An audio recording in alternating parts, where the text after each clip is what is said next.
Good morning, everyone, and welcome to the Kansas Early Childhood Governance Summit. My name is Cornelia Stevens, and I have the privilege of serving as chair of the Kansas Early Childhood Recommendations Panel, and we are excited this morning to get updates from all of our programs across the state that are benefiting children, Kansas children and families.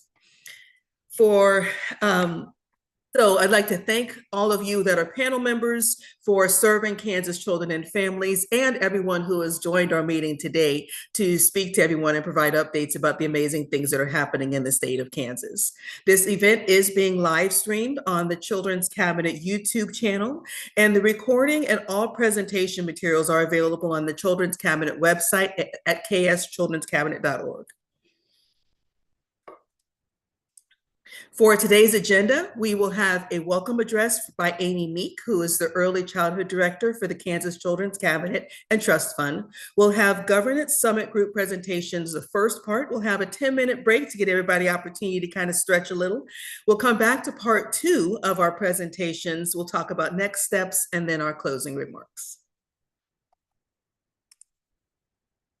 I would like to first hand it over to Amy Meek, who is going to give a welcome address. And again, she is the Early Childhood Director for the Kansas Children's Cabinet and Trust Fund. So Amy, I will hand it off to you.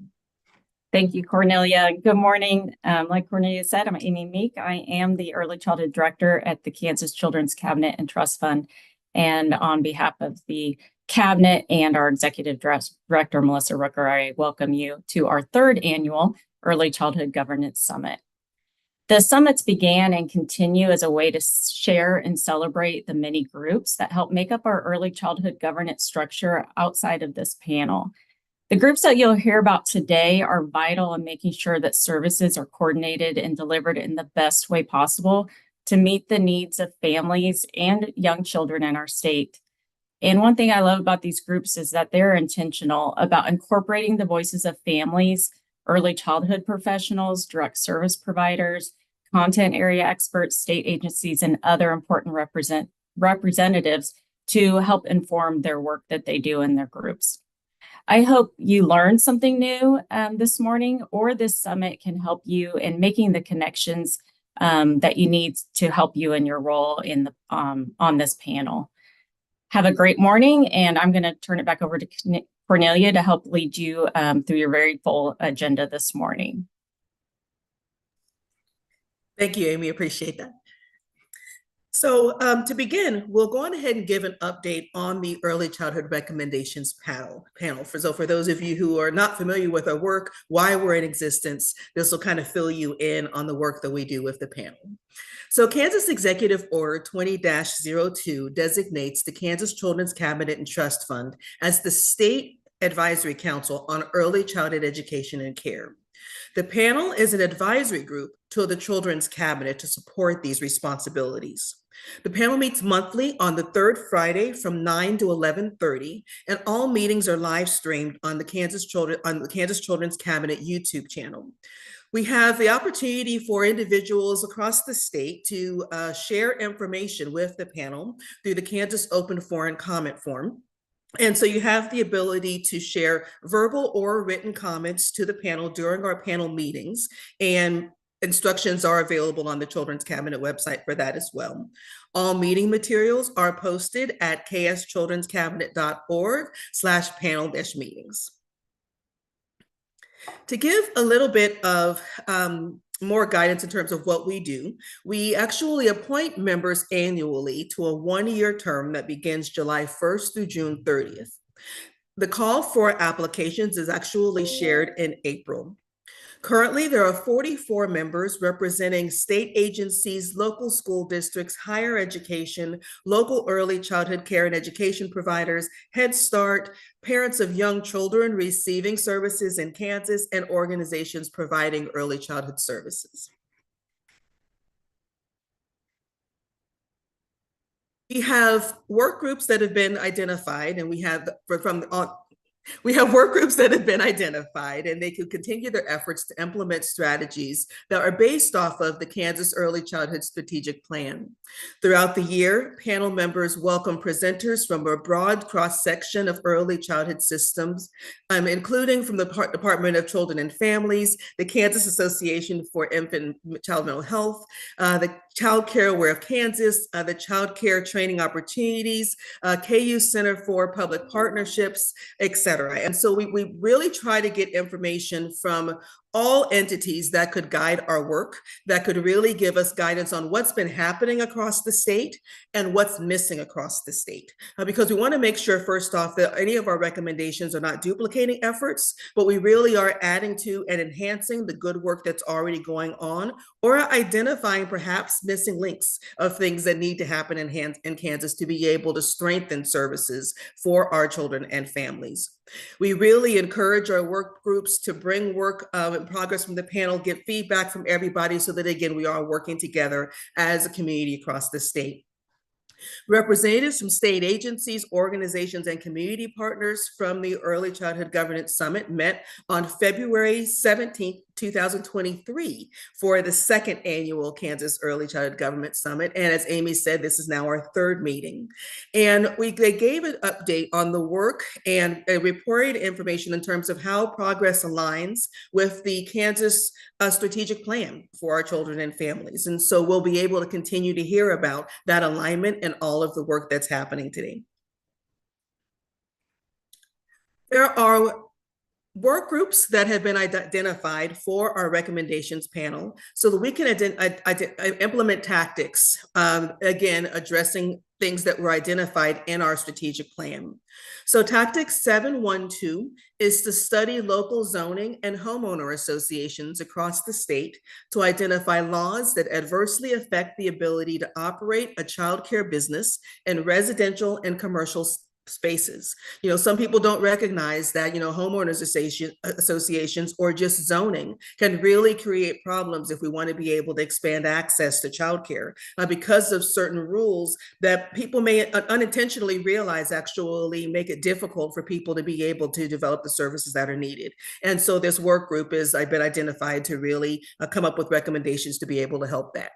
Tactic 611 is to develop recommendations to increase compensation and benefits for early childhood care and education professionals. Tactic 615 is to document and address recruitment and retention challenges, including early childhood care and education professionals. Some people believe that, compensation and benefits and recruitment and retention is really, it's kind of the same, right? But the reality is there's more than just compensation and benefits, that's needed to be able to retain professionals in our field. And so these are separate, split out for a reason. And then tactic 4.2, which is to promote family-friendly workplaces through public and private sectors. Again, my name is Cornelia Stevens, and I am the chair of the Early Childhood Recommendations Panel, but I'm also the executive director of Top Early Learning Centers in Wichita, Kansas. If anybody has questions or comments regarding the panel, you are welcome to email me at cstevens@topelc.com. You can also go on ahead and contact Lindsay, who is the world's most amazing panel support we could have. She is with KU CPPR, and she is the research project manager, and her contact information is listed as well. So please feel free to reach out and contact us at any time if you have questions, comments, thoughts, or information that you would like us to know in terms of anything that we can do better to enhance the panel and the work that we do and the information that's shared. So we're going to hear from our first presenter, and we're going to get an update from the Workforce Development Advisory Group. And we're going to hear from Haley. I want to make sure that I say her name right. From Haley Heenick, Linda Logan, and Sharon Field. You got it right. Thank you, Cornelia. There you go. I also have a cold, so sorry about my voice, but thank you for having us. My name is Haley Heenick, and I am a program coordinator at Kansas Child Care Training Opportunities. I'm joined by Linda Logan and Sharon Field today. So we'd like to share with you a little bit about the Workforce Development Advisory Group. So the Workforce Development Advisory Group is it's a function of the Kansas Workforce Professional Development Contract held by CASITO, awarded by DCF. And we have members from a wide representation from state agencies, professional development organizations, higher education, even direct service professionals are involved in the Workforce Development Advisory Group. So DCF, KDHE, KSDE, Child Care Aware, 2- and 4-year higher ed, and we wouldn't be able to move any of our work forward without the participation of these critical partners. So we really support our thankful for their support. So the goal of the Workforce Development Advisory Group really is to provide ongoing connections with early childhood practitioners in the workforce who provide care to Kansas children and families, and we frame that work through advancing and improving the professional development system in Kansas.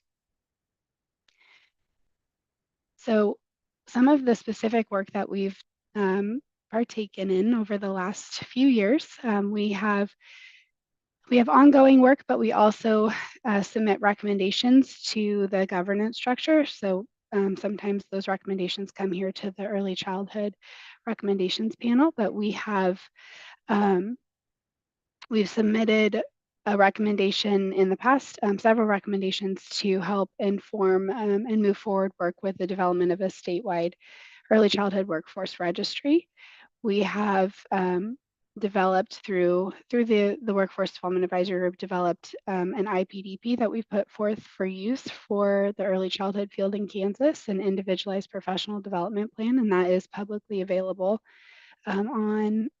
right now it is on the CASITO website, but will eventually be integrated into the registry.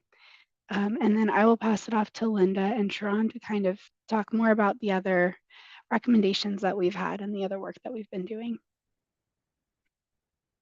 Good morning, everybody. I had to search for the mute button. When does that ever not be a thing? So it's really good to be here and provide an update on the Kansas core competencies. But I first want to shout out to the core competencies work group. Several of them are in the meeting today for their enduring commitment and passion in developing the new Kansas core competencies. As many of you know, this has been 4 years of work and started with our group researching national standards and competencies along with multiple state core competencies. We had ongoing communication with the Missouri Office of Early Childhood regarding the Kansas-Missouri core competencies and our state's partnership. In the end, it was decided that we would end that partnership and each state would go on to develop their own core competencies. We chose the Nebraska core competencies for early childhood professionals to adapt for Kansas, and of course, permission to adapt was provided by the Nebraska Office of Early Childhood. The Kansas Children's Trust Fund and Cabinet Executive Board approved our work for adaptation in December of 2020, and that just started a whole flurry of work, as you can imagine. But basically, through 2022 and 2023, our work group adapted the 9 domains, skill areas, and competencies, which would result into our new Kansas core competencies. Our final draft was sent to the designer at the end of 2023, and the proof was received at the beginning of this year. And we're currently editing and collecting feedback along with completing an ADA compliance check. Distribution, I can't believe we're getting to talk about this. Distribution and will include printed and electronic copies to all statewide partners, regional and community agencies and programs, and of course, our early childhood care and education professionals and support systems. There will be a synchronous online course introducing the new Kansas core competencies and how to use them. We'll also provide some live virtual events and, of course, do promotionals at conferences and in-person training. And our hopeful release is before March 31st of this year. So thank you for the time to share.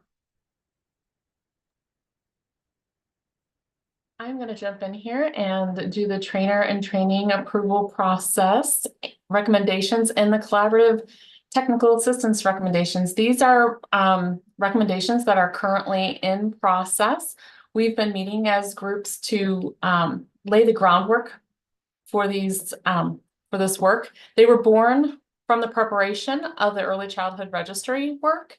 It's a collaborative effort with representation from across the state and all agencies to really form these recommendations. The next steps for the recommendations for the training and trainer and training approval processes, that gets kind of muddled together at times. We're currently in the process of getting feedback from system partners, and soon we'll present that to the Workforce Development Advisory Group for feedback and approval. And the desire is that we'll have formal approval and adoption from the early childhood system to support the work of the registry as we move forward. The collaborative technical assistance referrals recommendations are having the groundwork currently laid. We're working with system partners, and we'll be going into the development and feedback stages soon. And eventually, our hope and desire is that these recommendations again will be put forth for the registry that's on its way. I'm going to hand this back over to Linda for the EID work that's been done. Thanks, Sharon. Our equity, inclusion, and diversity work group is led by Michelle Gilbert, and I am speaking on her behalf this morning. At the beginning of this grant year, the equity, inclusion, and diversity work group, we set a goal to identify a tool or resource that would elevate best practices for building a more equitable and inclusive early childhood system. So we have been discussing each resource and then sharing them with our individual professional circles as appropriate.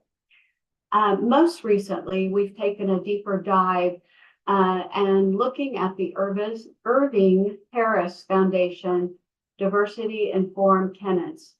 And we are discussing the ways the tenets could individually and collectively guide our work in Kansas. We also, as a group, partake or support an annual professional development needs assessment. We look at the needs of the workforce around professional development and supports. This past year, we did not typically do our typical process because the career pathway team put out a survey, a comprehensive workforce survey, and Sharon can speak more to that. A quick update on our comprehensive workforce study. We are doing a survey that was sent out to over 50,000 unique emails, and we've gotten 5,298 completed surveys as of yesterday afternoon, with a little over 1,400 in process, which means people have signed on and started. All of this work has supported the career pathway implementation, and some of the other little tidbits about what we've been doing with a career pathway is we've had feedback sessions with the early childhood system, including the workforce.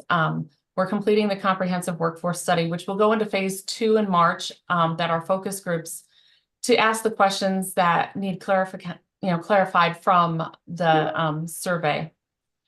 And as we go forward in the next few months, we're launching the IPDP as part of our work and doing community engagement mini grants, which you'll see posted on our website and throughout other advertisement.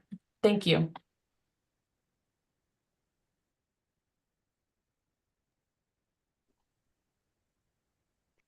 Lindsay, yes, thank you. So future work for the Workforce Development Advisory Group, we do have direct service involvement, but we're looking to expand that and really get the voice of the direct service professionals in the work that we are doing. And also as the registry really ramps up, supporting all of the work that goes into that and informing the systems there. So looking forward to our next year of work. So Sharon and Linda and I thank you all for allowing us to present today. Our emails are listed here. If you have any questions, if you're interested in joining the Workforce Development Advisory Group, we'd love to have you. So reach out. You can reach out to me and I'll get you connected. Thank you so much.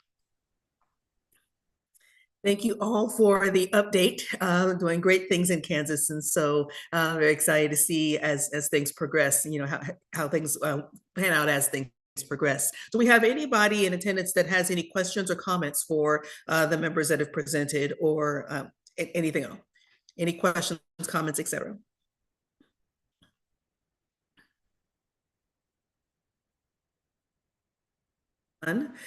Thank you all again for presenting and providing today's update.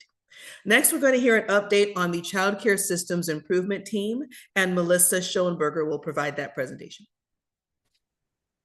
Thank you. As you shared, I am Melissa Schoenberger, and I think it's such a privilege to follow the Workforce Development Team as they are very representative on our Systems Improvement Team, and their work does not necessarily always align with childcare licensing, but it so much supports our licensed professionals in Kansas. So felt like such a honor to go after them and hear all of their work. And so I didn't have a question, but definitely wanted to make a comment on all that they do that supports the licensing professionals in the state of Kansas. So I'm really, again, honored to go after them. The Systems Improvement Team has went through multiple names through my tenure at CCL. I'm not even going to share how long that's been, but it used to be the BEST team and then was rebranded to the Systems Improvement Team, which I think truly aligns with the mission of within this early childhood space to really ensure that KDHE and the child care licensing program specifically is doing the best that they can. The Systems Improvement Team represents a wide variety of entities and persons in the licensing ecosystem. We have parents, we have providers, we have programs, multiple programs that are represented today that sit on our Systems Improvement Team. And what I really appreciate about the team is they're just not a rubber stamp team that says yes to every idea that childcare licensing may have, but their membership represents a group that is vocal, that pushes back and at times says no to childcare licensing. Like, we don't really like that idea. How can you do it better? So really appreciate the group and everybody that is committed to our Systems Improvement Team. We represent, like I said, a wide variety. We have put forth 17 recommendations since 2021.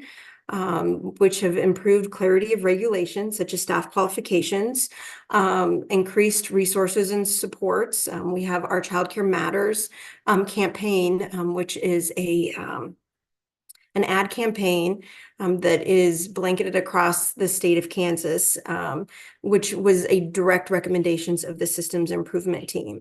We are now moving into phase 2 of the Child Care Matters campaign with some targeted outreach based off of some feedback from the Systems Improvement Team to Spanish-speaking providers or anybody who's interested in becoming a childcare provider across the state. We wouldn't have been able to have that good data or that good outreach if we did not have the work of the Systems Improvement Team to really launch that platform for us. And again, always increase public awareness. Our systems improvement team members really carry on the message and the mission of childcare licensing through their partnerships at the local level and through their different entities, and really are a sounding board when we have ideas that we need to really move across. Next slide, please. And over the last year, our systems improvement team have played a really pivotal role because CCL has been very much engaged and moving forth within our realm, improvement of our childcare licensing regulations.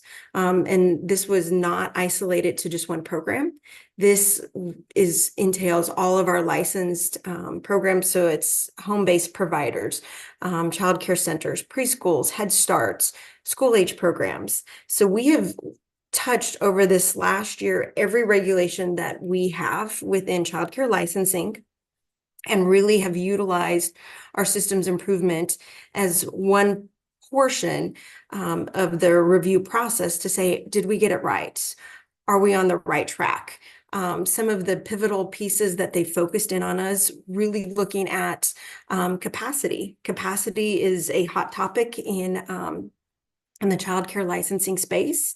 We really want to balance health and safety. And then what are some expectations? Because we have a very limited lens in childcare licensing, and we want our systems improvement team partners to use their lens, whether they're a provider, again, Casito, who just presented from Workforce Development, a very different lens to push back and say, yes, you have it right, or here's an area of improvement, childcare licensing. They were pivotal on our staff qualifications, and then really helping us with our program alignments. Our regulations, some of them had not been touched since the 1980s. So we really needed all of the support, all hands on deck to make sure that we were doing it correctly. We had engagement with families and providers, but then we used our systems improvement team as a synthesizer to be able to say, hey, this is all the feedback we've received. Tell us if we're getting this correct.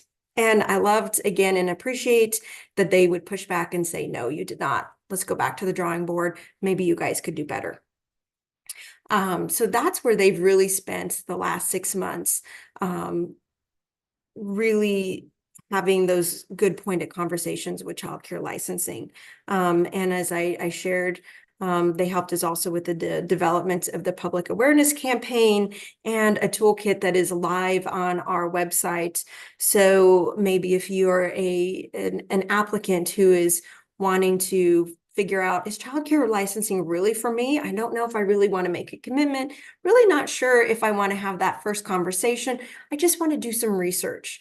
We have this wonderful toolkit for home-based providers, like I said, that lives on our website, that is a really easy to access document because we had so many eyes on it. It was set in language that was easy for the layperson to review, and that would not have been able to be accomplished without the Child Care Systems Improvement Team feedback. We are going to be challenging our systems improvement team. We have a meeting just next week where we have some very pointed questions to ask them, and then to get feedback on initiatives within our state, specifically in the childcare licensing space, which includes our small center pilot, where we want to tackle a childcare center toolkit so that our childcare center-based facilities have the same resources and tools as our home-based providers. So we will be meeting with them, and we're definitely going to be charging them with a lot of questions moving forward. Next slide, please.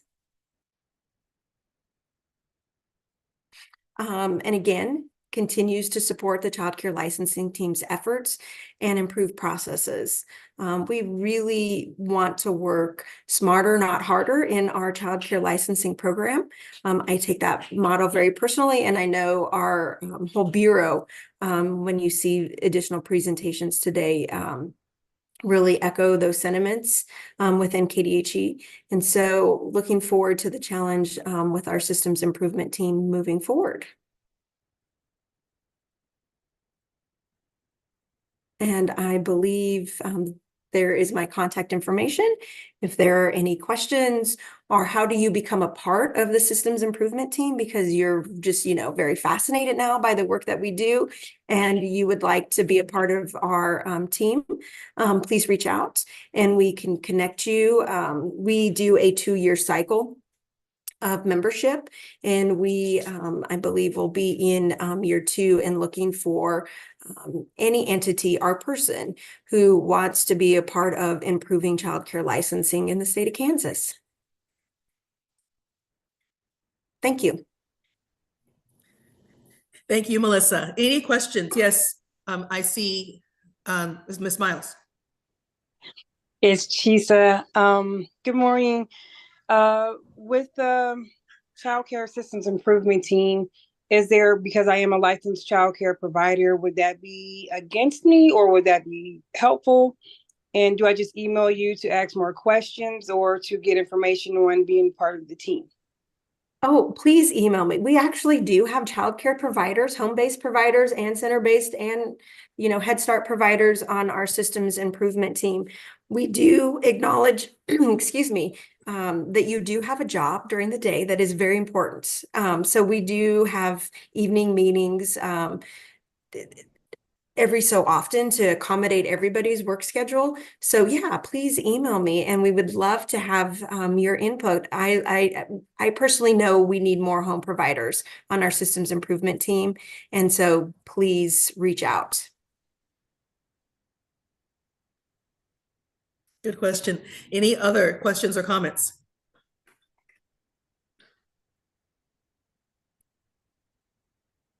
None. We will move on to our next presenter. So thank you, Melissa, for that. And we will hear an update on the Family First Statewide Interagency and Community Advisory Board. And we'll hear from Kayla Byers and Megan Cheesick. Thanks so much. So we're going to talk a little bit today about, the Family First Interagency and Community Advisory Board, which is the governing body for the Family First implementation here in the state of Kansas, but it's actually broader than that and is really an interagency and community represented advisory body that advises and collaborates on prevention and moving the system towards keeping children and families safely together whenever possible without the need for foster care. So it's covers Family First and is much larger than Family First. And that has to do, Family First is a statewide initiative providing mental health, substance use, in-home parent skill building, and kinship navigation services around the state. There are multiple Family First services available in every county. So really increasing that access to community-based prevention support. This advisory board comes together on a quarterly basis, covering each of the 6 regions. I think we can go to the next slide. It's a multi-agency and community collaboration, and it covers each of the 6 DCF regions. So for each region and for a statewide stakeholders, we come together quarterly and have opportunity to have learnings together, and then some breakout time to work towards action for improving the prevention array within those regions or within whichever geographic area we're representing. The goal of this is to really authentically center family and community participation to make sure those closest to the issues are driving changes to the system.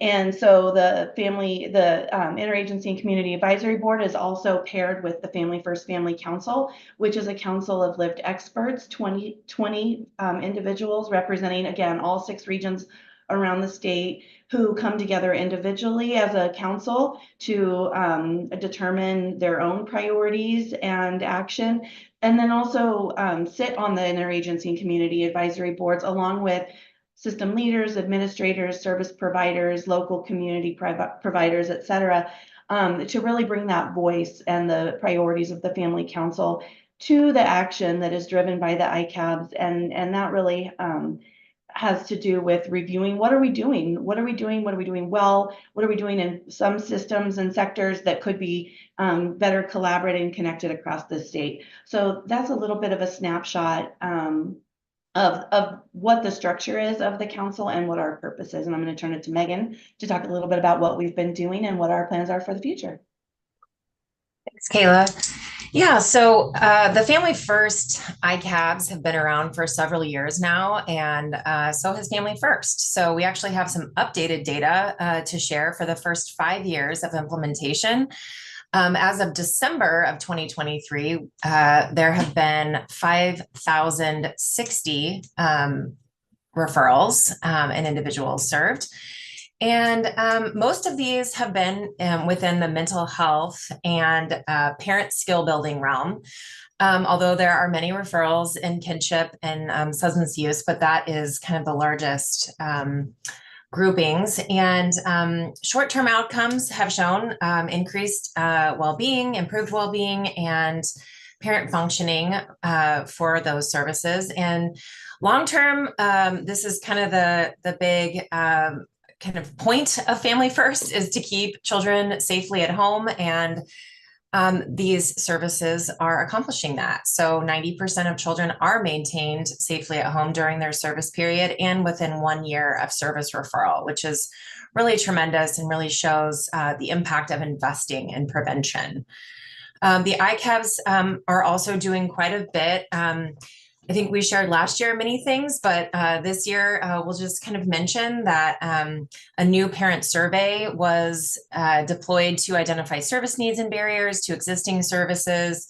The ICAB network goes wide. It's a web of many cross-sector services and works with families at different counties and regional levels, and they help kind of unearth the service array strengths and needs across the state.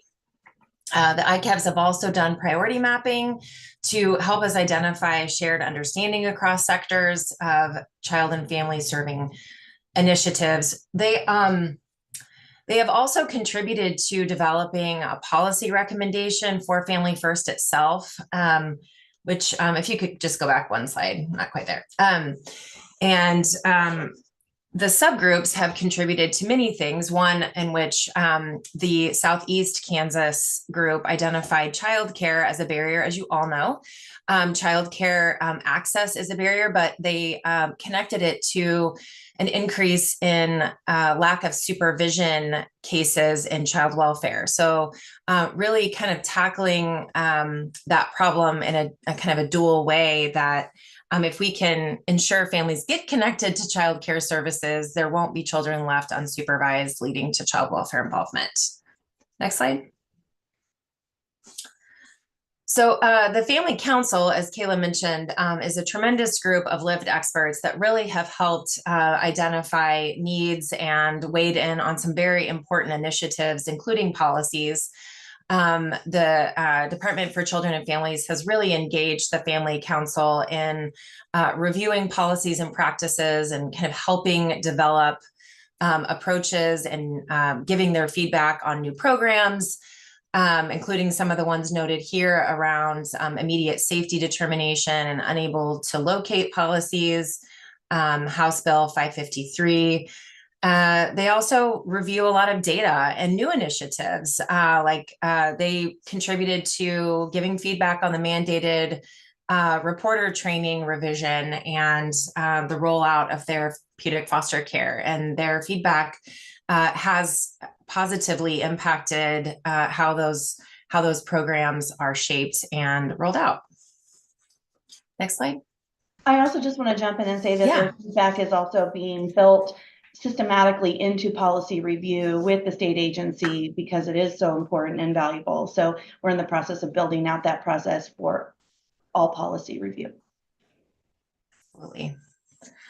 Yeah, so in 2024, the state of Kansas will be writing an updated prevention plan. And this is a really exciting opportunity to improve our Family First implementation across the state. It's allowing us to look at what works, what needs to change, how can we improve the rollout, or identify the strengths and barriers in the current process. So we actually held an ICAB meeting yesterday, and members of the statewide group contributed to where we can make some changes. And we're going to be meeting with the Family Council to also review and contribute to the new plan. And it gives us an opportunity to address some of the future plans noted here around addressing and exploring racial equity and child welfare, new child and family well-being initiatives, and data collection and engagement. Our Family Council is receiving ongoing advocacy training and is continuing to hone and shape their narrative and their stories to contribute to positive changes. They're also working on developing some navigation guides for families accessing different service points. So this is really not about a directory. It's really about how do families access services and how can we as peers guide and assist them in that. And they're also supporting the implementation of the new DCF funded family resource centers. So the 10 new family resource centers that were funded by DCF require local family advisory councils. And our family council members have raised their hands and said, how can we help and how can we contribute to helping get those advisory councils off the ground and have that be a positive experience for those communities. Any questions?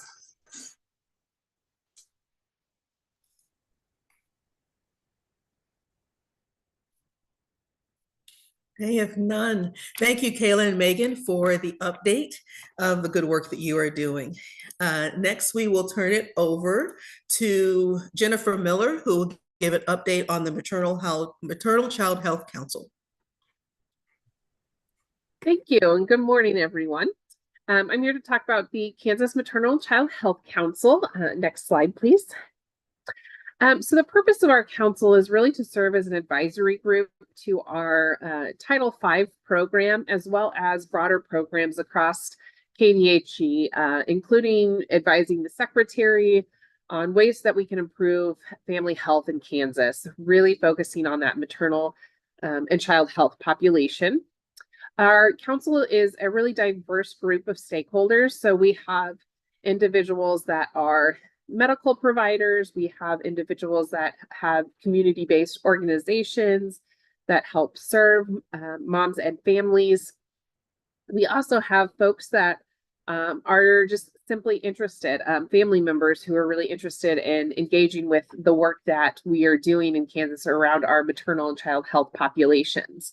And so this has been in existence for several years, and we are continuing to use it as a way to really help have that community influence the activities and programs that we put forward. Next slide, please.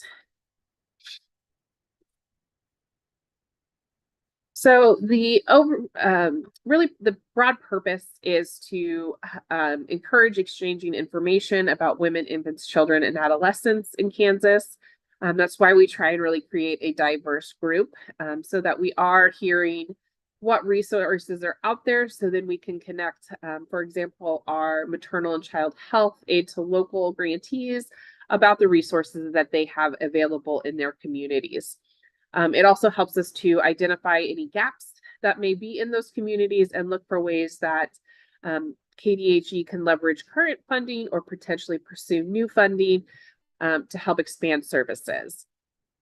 They also help to advise on our progress toward our state action plan that Title V creates every 5 years. So over this next year, we'll be conducting a needs assessment. They will be brought in on that to really help identify those needs, as well as then taking the information that we gather and letting us know what their thoughts are around what initiatives should be in our strategic plan for the next 5 years. It helps to create private and public sector partnerships to improve outcomes in Kansas. We also focus on getting those recommendations. So because a lot of these individuals are really more boots on the ground than a lot of our KDHE staff, they're able to advise us on the things that they are seeing, emerging issues that may have not made it to the state level yet, but that they are seen in their communities that can kind of give us a heads up on those things that we need to be looking at.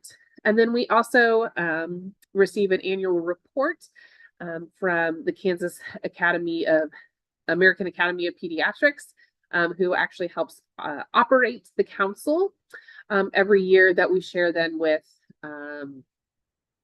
the secretary, as well as we tend to share it with our federal partners who help who provide those Title V funds. Next slide. So over the last year, we've tried to have a really diverse range of topics that we covered, trying to really incorporate the entire spectrum of maternal and child health. So we've had things like Medicaid provide updates and some of the initiatives they're working on. We've also, the governor's racial equity and justice report was focused on really as it relates to maternal and child health populations. Then in another meeting, we expanded that conversation to kind of showcase what areas are we as a maternal and child health group working on, and what do we need to be focusing more attention on. We also utilize a lot of data and share that data back to our council to help them with us reflect on what are we seeing, where are we really investing our dollars, and is that the place that we really need to be investing, or do we need to start to consider some of those emerging issues that they're seeing at the local level. And then in April, we also had a strong focus around mental health. We're seeing a lot in our work around mental health, particularly for women in that postpartum period. So really looking to how do we expand the current offerings that we have to better serve that population. And that one was one of the ones that our council really was had a very positive things to say, and just really opened their eyes to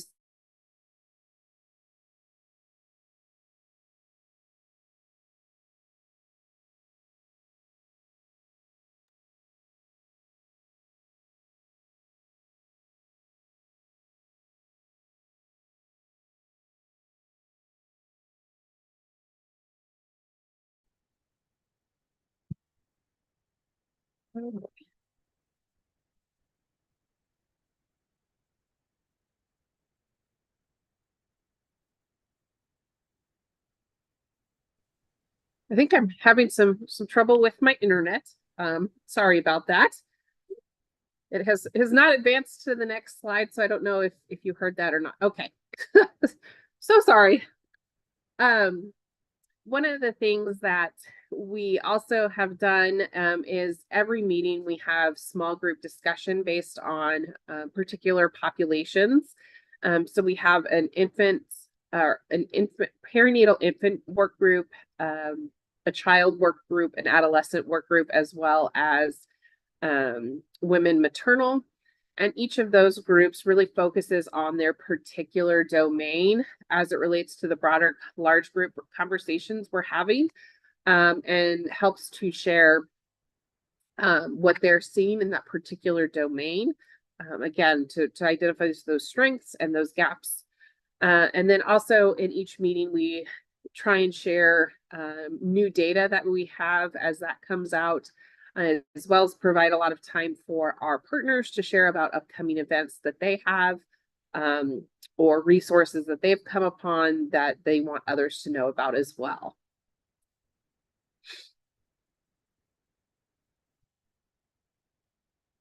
Next slide. And then our over the course of this next year, we're really excited. We are going to bring back an activity that was done several years ago, where we in January shared a lot of the new data around what is occurring in the maternal and child health space. And we're going to give each of those work groups the opportunity to identify a small, tangible project that they could accomplish over the next year. So some examples could be things like educational materials, hosting a webinar, really kind of the sky's the limit for what they can achieve in that amount of time. And we have some funding available that if they need, additional resources in order to make this happen, that they'll be doing that. And then, of course, as I mentioned, we are doing our Title V needs assessment. So they will be brought in to kind of provide feedback to us around maternal and child health services in Kansas, but also then to look at our strategic plan and identify, is this really lining up well with what we're seeing in the data? And then they lastly also every year provide feedback for us on our block grant application. So Title V requires that we apply every year for that funding. And so that is another way that we try and collect public input, is through that utilization of the council, as well as asking them to help refer their clients, those that they serve, to provide feedback for us as well. So we're really excited about where the council is headed this year, and to kind of bring back some of those old projects that they had done prior to me coming into this role. And we're just really excited. And if you ever are interested in learning more or potentially being a member of the council, you are welcome to reach out to me, and I am happy to get you connected. Any questions? I have a question. This is Dana Stanton from Hays, Kansas, and big coincidence. 2 days ago, had a phone call from someone here in our community that wanted to get our maternal child health program back up and running. We had one previously, and then for various reasons that we don't. Who would be the appropriate person for me to forward this community member to? Would that be you or someone else? So actually, the best person would probably be Amy Dean Kampmeyer, as she oversees our aid to local process, and she will be presenting here this a little later after our break. So I can put her email in the or send you her email, or you can get it off of the slides. But yeah, she's the expert in that area. Thank you. Yeah.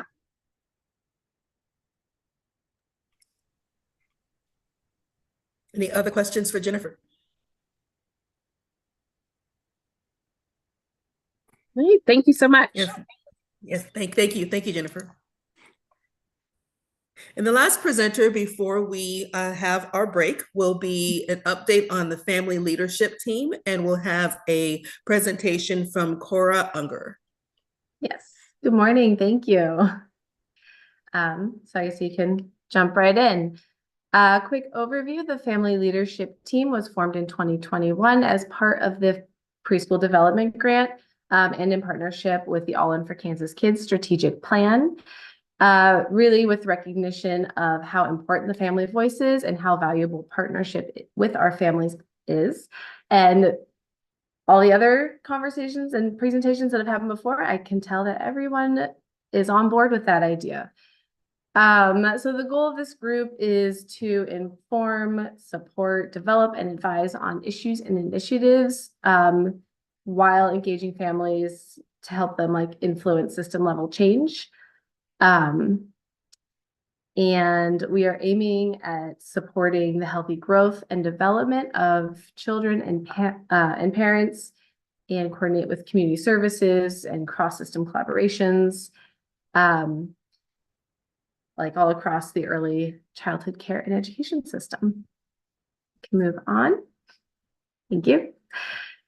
All right, so we have some strong beliefs that were developed with families and the programs very at the beginning of this team's development. So really that family engagement is foundational to understanding the experiences of those that we serve throughout the state and community programs. That family engagement during planning, designing, implementation, and evaluation are crucial to assuring that our programs are meeting the needs of those that we are intending to serve. Family engagement is imperative to foster healthy development and encourage the well-being of children, youth, and families across our state. We believe that engagement can help prevent child abuse, foster school readiness, increase community engagement, promote family economic success, and create opportunities for the enhancement of parenting skills. So really touches on all areas of life and being able to include our families in our programs on this level. We also believe that the best approach is multi-generational. It is strength-based and family-centered.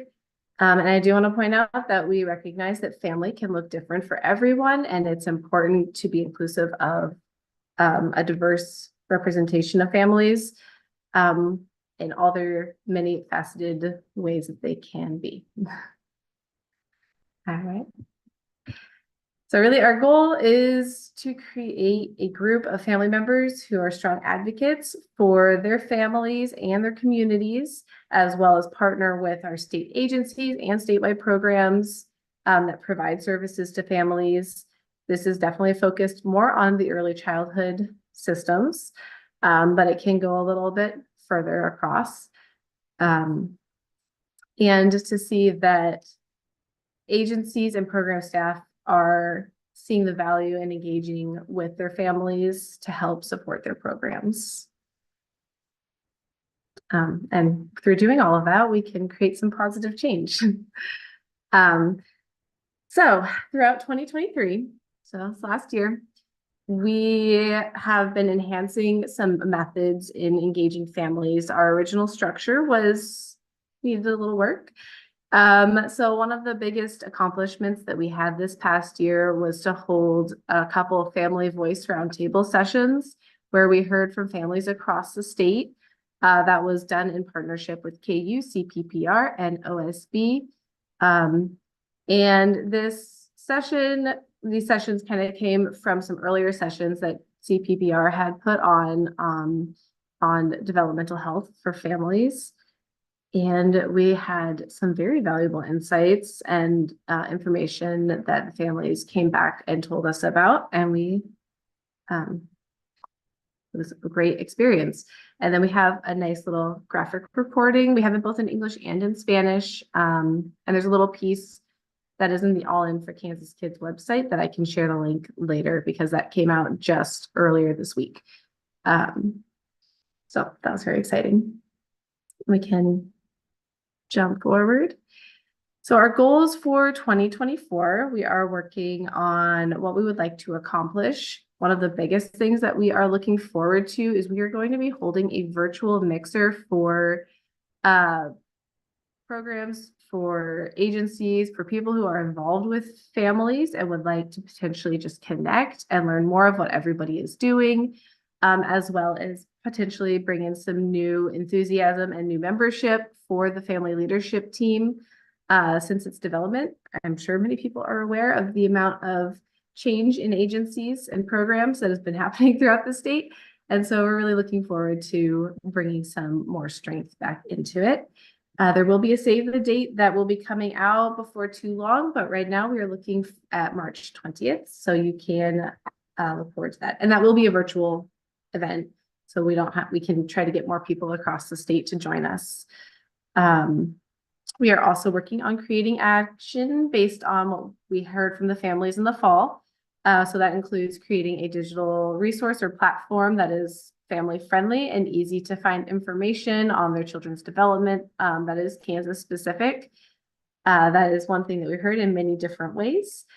So we're looking at how to do that in a great way. And then we're also looking at family awareness on the ASQs because that seems to be a great need across the state. Oh. Sorry, didn't mean to turn off my camera. Okay, we can move on. All right, so if you have any questions, you're very welcome to reach out to me. You can also reach out to Rachel Gardner from KU CPPR if you would like. She's been a fantastic help in getting this work moving forward and a partner. So if anyone has any questions, I'd be happy to answer them. Otherwise, I'll let you guys go on your break. Does anybody have any questions for Cora? It is safe to ask. I remember being in school where class was almost over, and so nobody wanted to ask questions questions or do anything because everybody was like wanting to make sure people were quiet so they could go to the bathroom or they could take a break or go to the next class. So it is totally okay if you have questions or whatnot before we go on to break. If you have any questions for Cora, please, do the raise hand feature or please, hop on your Zoom and speak. And if not, then we will move on. Okay, so if no questions, we are a little bit early, but we are going to go on ahead and break for 10 minutes. We'll say it's 10 o'clock now, so we will return at 10:10, and we will then continue with part 2 of our governance summit. All right, see you in a little bit, everyone. Bye.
All righty, it is 10:10, and so hopefully everybody is back and ready to continue with our presentations.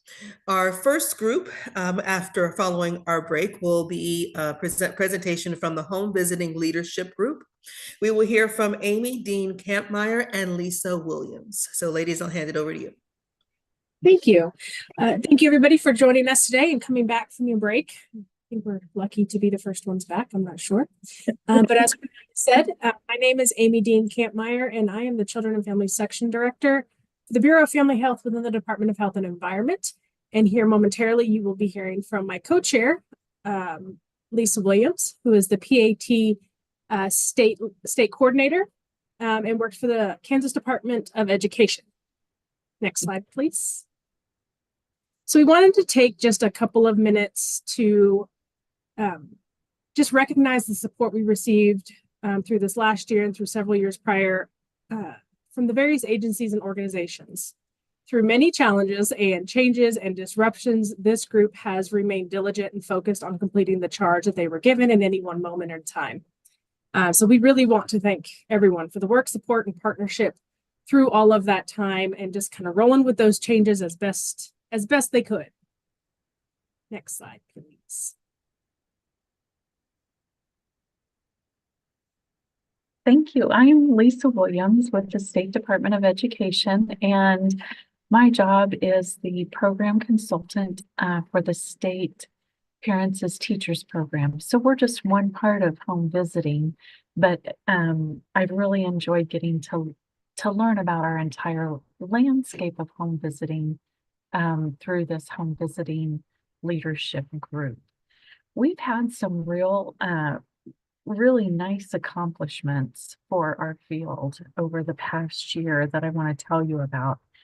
The first one is we hosted our Kansas Home Visiting Conference in 2023, and I think this was our second or third year. I'm fairly new. I'm just coming on with 2 years in April, but we've had several successful conferences, and this year was no different. This is a virtual conference. Home visitors, as you can imagine, are out and about, really delivering services to families. And so having a platform where they can receive professional development and education that fits within their schedule was really important. So we do this as a virtual conference, and this year we had over 500 participants in our virtual conference. And it was run really well with the help of a consultant. They used a virtual platform that allowed us to have both plenary sessions where we were all together in a large group learning from experts in the home visiting field. And then we also had the opportunity for over 13 breakout sessions that participants could choose from and go into a separate room for a breakout session. So very successful. It's a no cost to the participant opportunity for professional development. And we got really great feedback and look forward to growing that event even more in the next year. Another accomplishment that we had was really coming together as a group and talking about the definition of home visiting. How as a state do we define home visiting? And that was a big conversation. That's not looking at each individual program. We're looking at what we want to accomplish in the field of home visiting as a state of Kansas and how we want home visiting to fit into the early childhood education platform. So we were able to get a working definition, which will be part of our public-facing website that you'll hear about for our future work. We did some work on a readiness assessment for the McVie program in communities. And that was kind of a carryover from the previous year, but we were able to finalize that readiness assessment to kind of make sure that our programs are reaching the most vulnerable and highest risk communities and families in our state. And then lastly, like a couple of the groups that we've heard already, we're in some restructuring. It's really important at this point in our work in home visiting that we unify our services and align with the goals of the Children's Cabinet and our state government. And so we will be working towards that. This group of home visiting leadership will see some changes, and those changes are really going to be focused on the unification of our services and ease of delivery services to our families in Kansas. So we had some great things happen this year. And you can go on to the next slide. Amy? Great. Thanks, Lisa. And as Lisa described, we really did have some amazing things happen this year. And we look forward to keeping some of that momentum in this coming year. As Lisa alluded to, we are working on the restructure and the refresh of the State Home Visiting Leadership Group. We want to make sure that the focus is intentional and it's purposeful and meaningful, not only for the members that are participating, but also for the community and the state that we're serving. Part of that is the relaunch of the Home Visiting Leadership website. It was once, some time back. Somehow it went away. We want to bring that back. It's a way for us to increase some transparency, increase communication opportunities, provide some opportunities to other early childhood continuum members to be able to participate, include their voice in the work that's being done. We are also going to be working towards Lisa mentioned the community readiness assessment. And while this was very focused on a particular program, it did enlighten. It is enlightening in terms of how we can better serve communities that are not currently being served. So we'll be using that tool not only for that McVie program, but maybe to help guide some expansion statewide in areas that are underserved or maybe even unserved. In addition, we want to increase parent voice, statewide awareness, and continue discussions on how to increase home visitor retention. We know that the retention rate is low in the home visiting world, and it's due to a lot of things. And so we plan to spend some time this year really digging into what those things are, how we can support the state and support programs and communities and increasing that retention, because we know increased retention equals better service equals better served families. So those are just a few of the things that we have going on. We also take charge, obviously, from the Children's Cabinet. So there could be some things coming up through this next year that the Children's Cabinet really wants us to also take on. So we'll be working on creating some work groups throughout the year too, to make sure that we can diversify and manage the workload of the state. Next slide, please. And Lisa. Yeah, so that's our group, the Home Visiting Leadership Group. And I loved, and I speak for Amy too, the opportunity to tell you about what we're doing, but also to learn about all of these other groups, because this has enlightened me. I've been making notes as we go along to see how we can work with the other work groups of the Children's Cabinet. Are there any questions for Amy or I on the State Home Visiting Leadership Group work?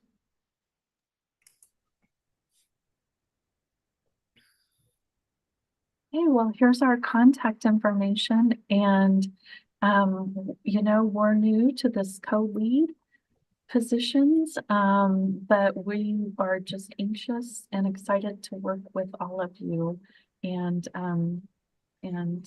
work towards the best services for families and children in our state.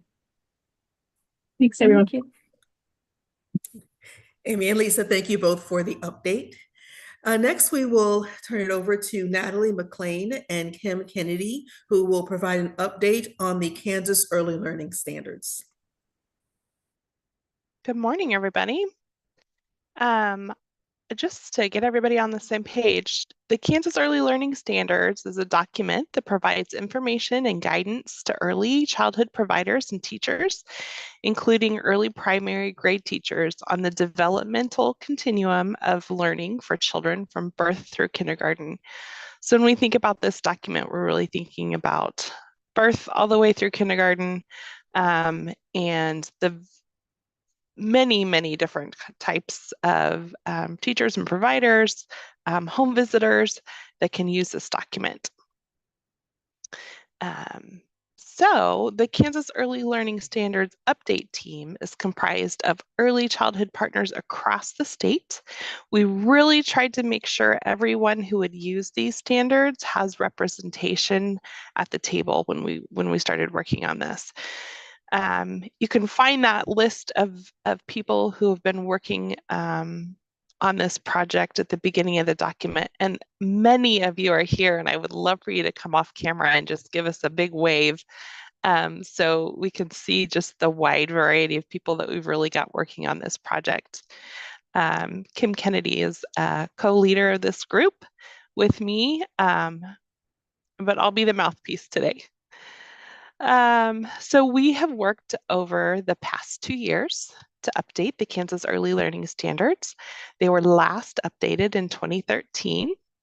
So it's been over 10 years and it was time. Our update centered around making sure we were using the most up-to-date knowledge and research on child development. We did put a special focus on developmentally appropriate practices, making sure they were easy to use and accessible, as well as the incorporation of practices to ensure responsive and respectful early learning environments and supporting children from diverse backgrounds. I think users will notice that there hasn't been a lot of change in the content itself. As we know, over the past 10 years, there haven't been major changes in child development. But overall, the document is much easier to use. We tried to use much more plain language, and we made a big effort to make sure that it was simple to understand. One of the changes you'll notice when you get into the document is that we've got a key at the beginning of each content area, so that you've got just some of the language that may be specific to each content area pulled out and defined to make it easier. We've got basically one standard across each grade band, or the standards that go across each grade band for each heading per page. So it's a simplified look, and we hope it's just super user-friendly. So next page, the Kansas Board of Education approved these updates at their January 10th meeting, and the Kansas Children's Cabinet and Trust Fund approved them at their February 2nd meeting. So this means we are ready to start printing. We will be printing and distributing a large number of the updated standards to licensed childcare providers, in-home centers, preschools, and school-age programs. We'll be getting them to infant toddler service providers, school district staff, as well as co-ops and interlocals. And that'll include kindergarten teachers, preschool teachers, or if they have a PAT program, also administrators, coaches, those type of people within the school district. Also Head Start and early Head Start programs, as well as Part C providers. So they'll be going out in print to a wide variety of people, but if you don't want to wait, because that is going to take a little bit of time, you can find the updated KELs on the KSDE Early Learning webpage using the QR code on this page. It's both. It's in two places. If you go to that page, it'll be on the right-hand side of the page underneath resources and that little menu on the right-hand side of the page. Or if you scroll down about halfway down the page, you'll find it there's a heading that says Kansas Early Learning Standards Update. So you can go directly there, not have to wait for the print if you'd like to just work with it on your computer or your device of whatever. We are also working on getting this document translated into Spanish. So next page, please. As we move forward, we will be working on distributing printed copies, as I mentioned earlier. We're working on developing training. We're hoping to have this available as early as this spring. There'll be different training options available.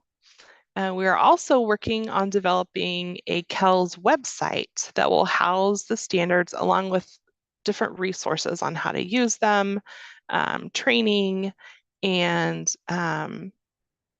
just little tools that will help go along with the KELS.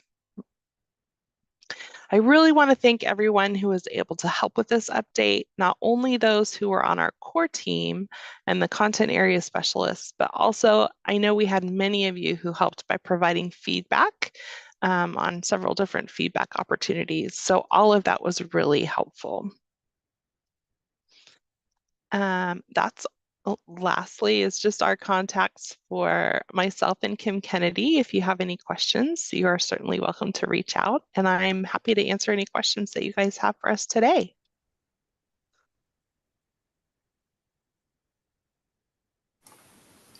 Natalie, this is Lisa Claw. I don't really necessarily have any questions, but just bravo, kind of. Before, when you came and talked to us at SICC concerning this, I kind of mentioned it to my daughter's special ed teacher, even though my daughter's in 5th grade, but she just thought it was great and made more sense on the changes that you guys made. It just she just thought it made more sense on how you guys move things around and paired things with each other in the different categories. So I just wanted to say good job, and that you got a thumbs up from at least a special ed teacher in the elementary school level. Hooray! Yeah, we had an awesome team working on this. Thank you, Lisa.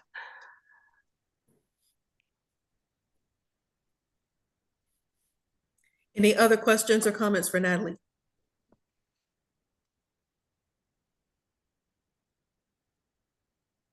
Hey, if none, Natalie, thank you for providing the update. I too was also excited to share the new standards, the revised updated standards with our team. And so lots of great work went into this. And I know that it was a pretty big undertaking. And so thank you. I know that it's been a while coming. And so we were glad to get the final product and be able to share this out with everyone. So thank you thank you and everyone that worked on this effort. So thank you.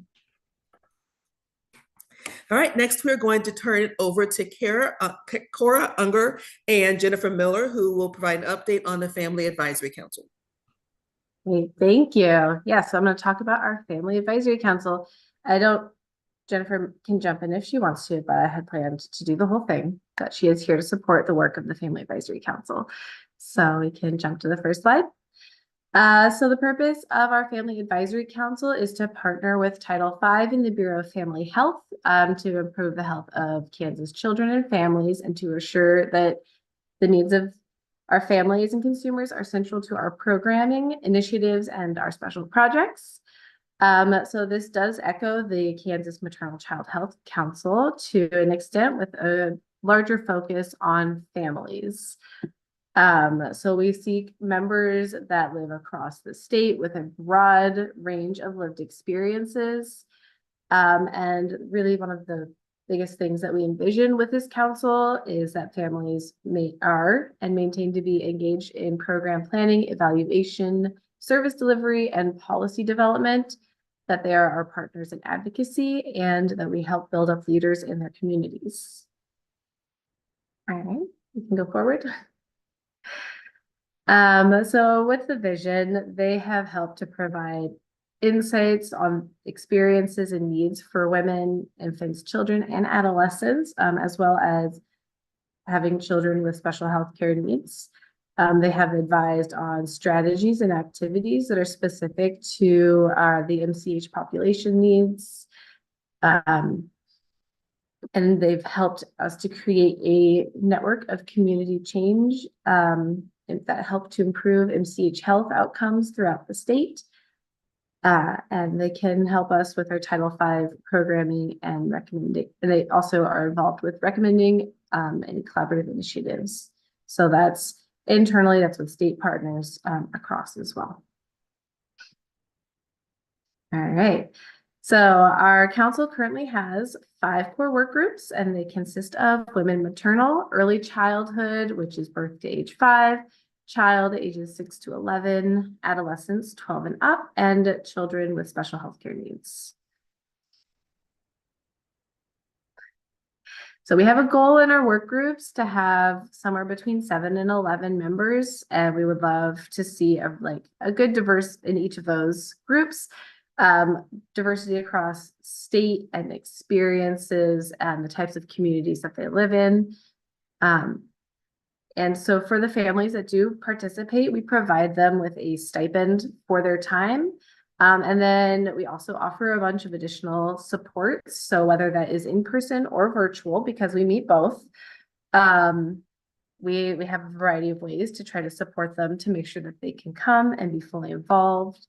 One of those that seem to surprise people is that even for virtual meetings, we will offer the opportunity to provide a childcare stipend. So if the family needs childcare so they can participate in our virtual meeting, that we can help support them and provide that. Every work group gets to review our Title V state action plan. They have discussions as a larger group, like everybody together during our meetings, where we can see things that are like across. Sorry, my little cat is being noisy next to me. Anyway, so they help. He's going to be very distracting.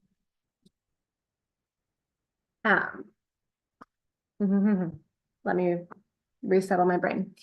So they look at the Title V state action plan and focus on issues that they see in their lives, in their communities. And then that helps them to pick like a project, a lot like Jennifer had mentioned earlier, as a project that can be as small or large as the members want, a lot like the KMCHC Council or the KMCHC is going to be going back to. But the idea of this project is that it helps to drive the goals on our state action plan forward, and that it's within their work group domain. So that can be a whole bunch of different things. All right, we can move on. So we do meet quarterly. We used to alternate between in-person and virtual. This year, the council actually voted to do 2 days in person and then 3 virtual meetings. So that will be a different structure.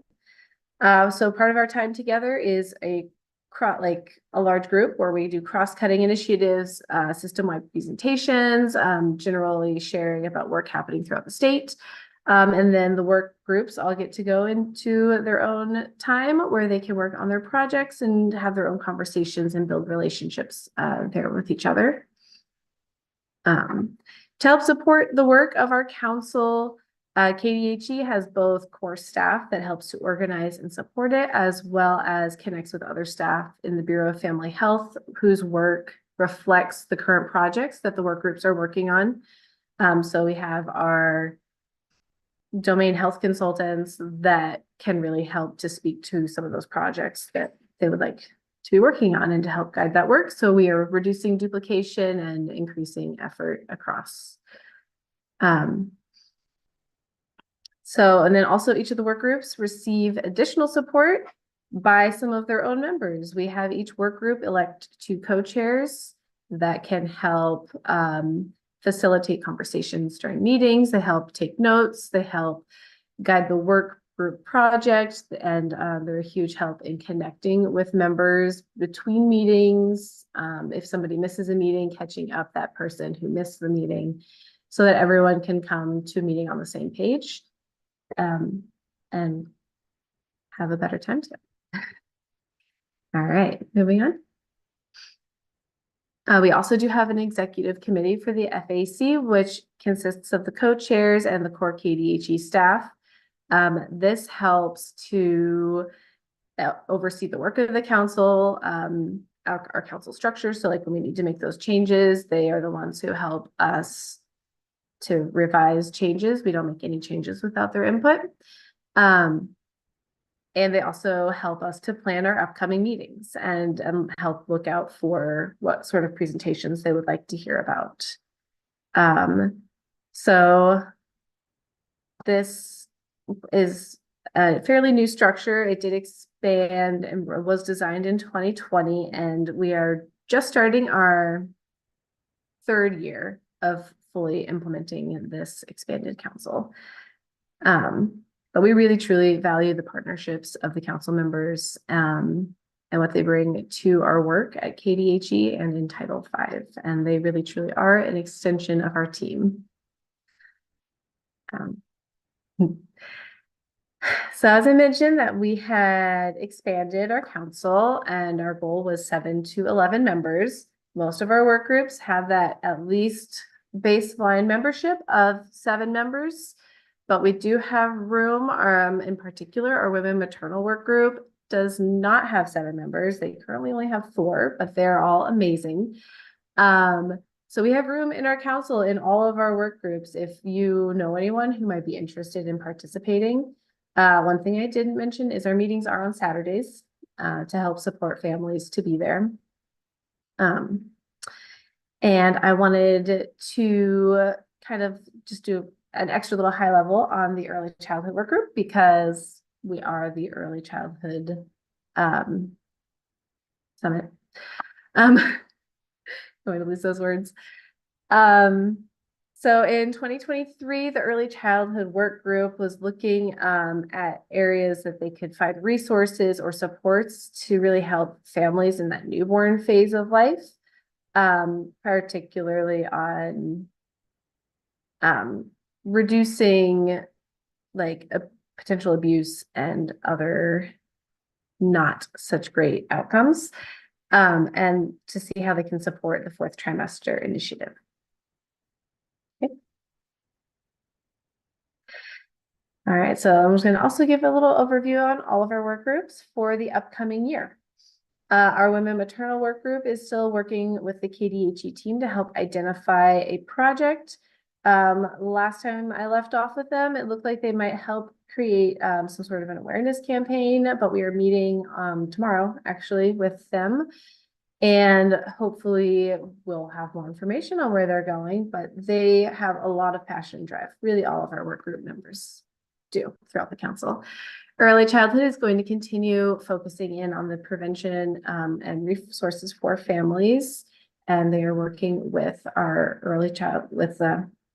our consultants at KDHE to help support work that they are doing. All right.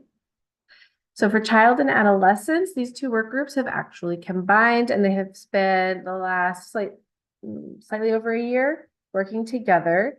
Their main focus is to create a conference session that will be presented at the Parent Leadership Conference this fall. And that will be focusing on talking with families about their struggles and successes in identifying mental and behavioral health services or needs for their children. They're also looking at developing some companion resources that are evidence-based to share with families during that session. All right, you can go forward. The special healthcare needs work group is working with information that they have previously gathered when using the Charting the Life course experiences and questions booklet.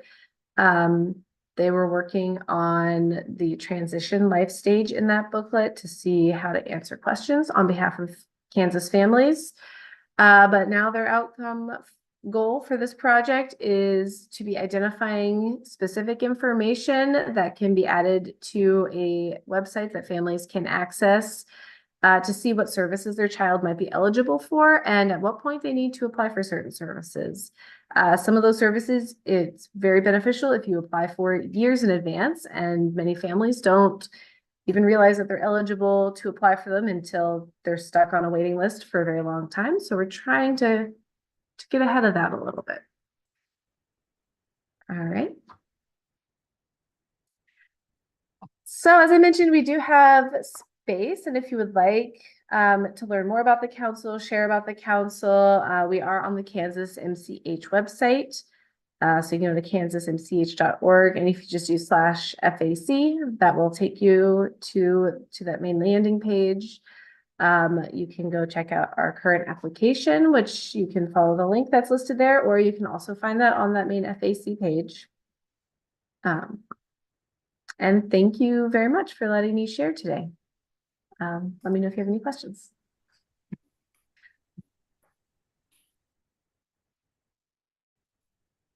Okay, if no questions for Cora, thank you again for presenting and giving an update on the good work that you all are doing on the council.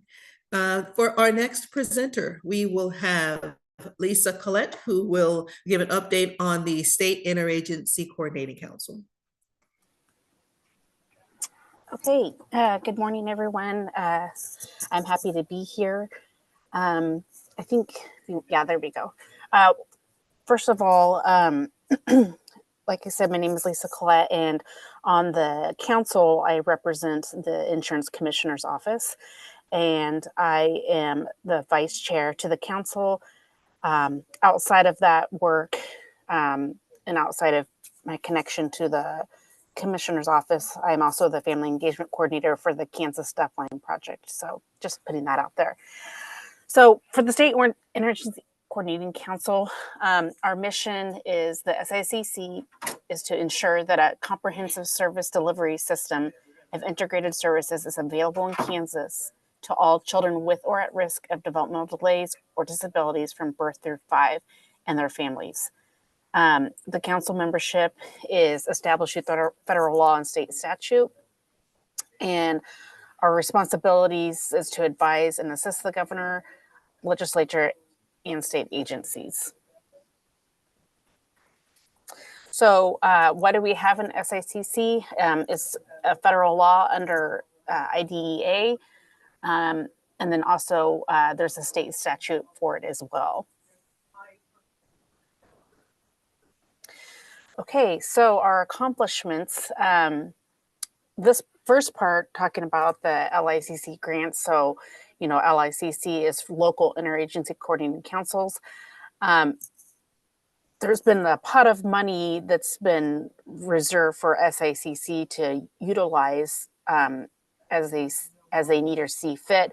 And so because there was like a buildup of this money, we decided that what better way than to give back to our local interagency coordinating councils in the form of grants, $2,000 grants. So it's things that they can use towards, you know, increasing caregiver involvement, promote community awareness, provide learning opportunities for providers and caregivers. So it's just a great way for us as a state council to give back to the local councils, you know, to be able to get families engaged in their communities and to get out vital information that would be useful as well to providers. This past year, there was 18 that applied for the grants, and that totaled over almost $35,000. So we're very proud of that. We have also collaborated with technical assistance providers to understand how to best support increasing the funding for local toddler services, infant toddler services. We promoted the use of Educate Kansas, and they also came to one of our meetings to talk about Educate Kansas. And also we use them because it kind of ties into some of our goals that we'll go over later. But the importance of Educate Kansas is to recruit, you know, infant toddler providers. And then also we created a new website that was more user-friendly. We also have shared the Educate Kansas link on there as well. So our website was kind of utilized more to be like a one-stop shop if you want to find information, you know, on SICC, on Educate Kansas. You know, there's different resources on there. There's also links to, you know, information about the the Deafblind Fund, the Deafblind Project, things like that. We collaborated to update and improve resources for Part C to B transitions. We held an LICC retreat that provided training to increase the effectiveness of early childhood services to nearly 110 providers and caregivers. That's always a great time if you're able to ever join the retreat, because there's people all over the state that we might not normally be able to reach, but because of doing it virtually, everybody's able to come together and give great information. We can learn from each other. So the LICC retreat is always one of my favorite things that we do with the council. So each year we always have a strategic planning meeting at the end, and it's always in June to kind of move forward, what we're going to do the next year. So this past year we had help from Greenbush. They came in and helped us run the meeting. So the goals that we came up with were, promote the management and function of the SACC as it aligns and complements the All In for Kansas strategic plan.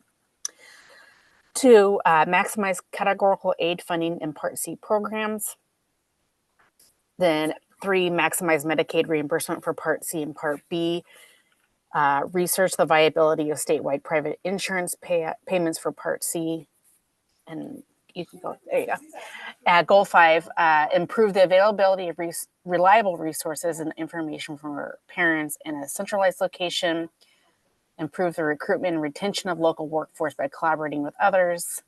Increase inclusion opportunities, experiences, and communities identified with low inclusion data. And then increase the availability of mental health resources for providers and caregivers. With these goals that were made, we also have committee groups that are there to help make sure that we can reach our goals. So we have a workforce funding committee. We also have a social emotional group. Those are, we have the least restrictive environment, early childhood, least restrictive environment group. But these committees were created just to be able to help address some of our goals that we have. And like I said, my name is Lisa Collette. I am the vice chair. Dave Lindeman is the chair. And then we also have an SICC staff member, which is Stacey Clark.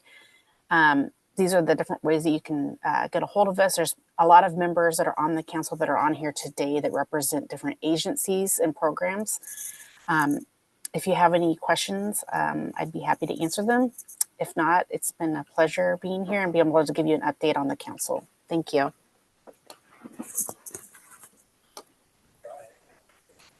Thank you, Lisa. Does anybody have any questions or comments?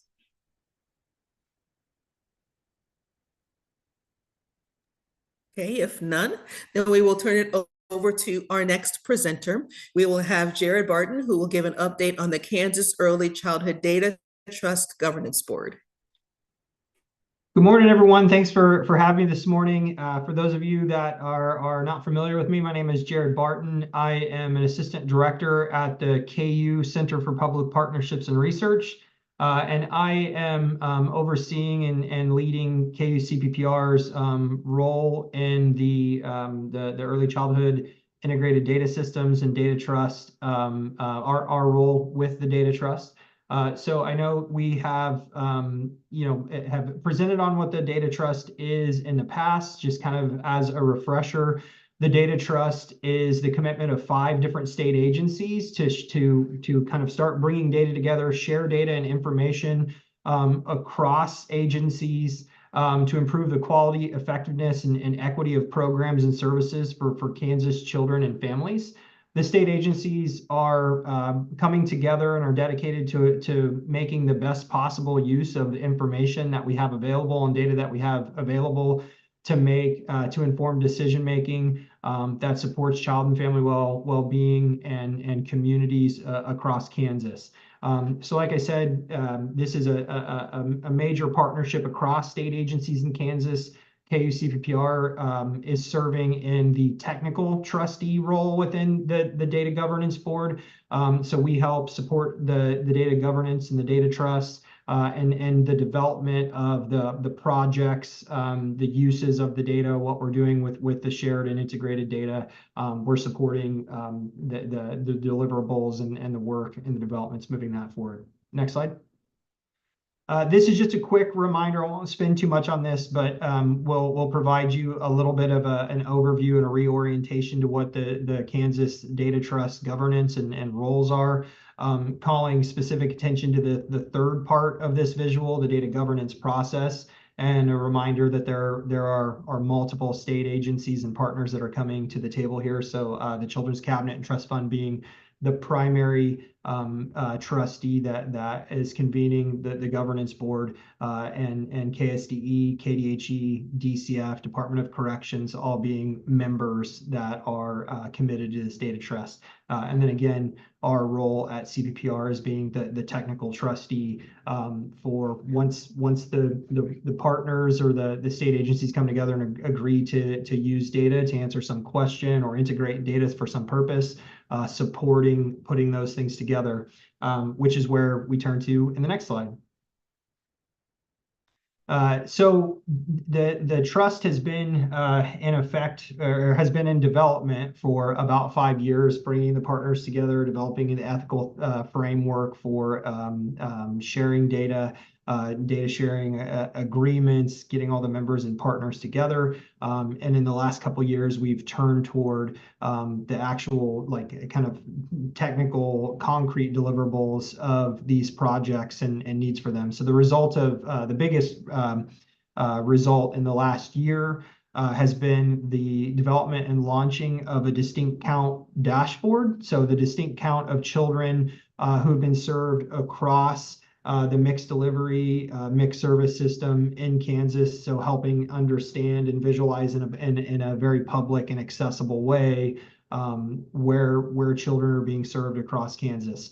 This is helping with answering a few questions about how many children are being served in each of the 4 major early child or early care and education programs, where children receive services by county and region.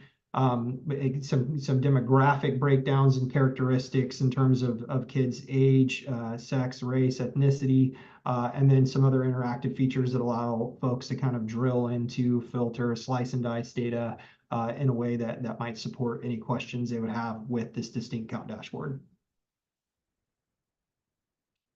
We launched late last year at the Stellar Insights Mapping Kansas Early Childhood Data for Brighter Future Summit.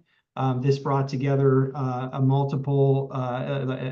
large group of folks and our data trust members to kind of celebrate the achievement of getting this distinct count dashboard out there. You see the just a quick snapshot visual if you haven't visited the dashboard publicly yourself at this point. But there's a visual there that gives you just a quick orientation to the types of things that you might be able to access in the dashboard. So giving you an overall count of children served birth to 5 across, again, the major early childhood services. So childcare, home visiting, Part C, pre-K, and some ability to do some advanced filters from there. So again, giving you a little bit of a snapshot there of what it looks like, and this being launched publicly and being used.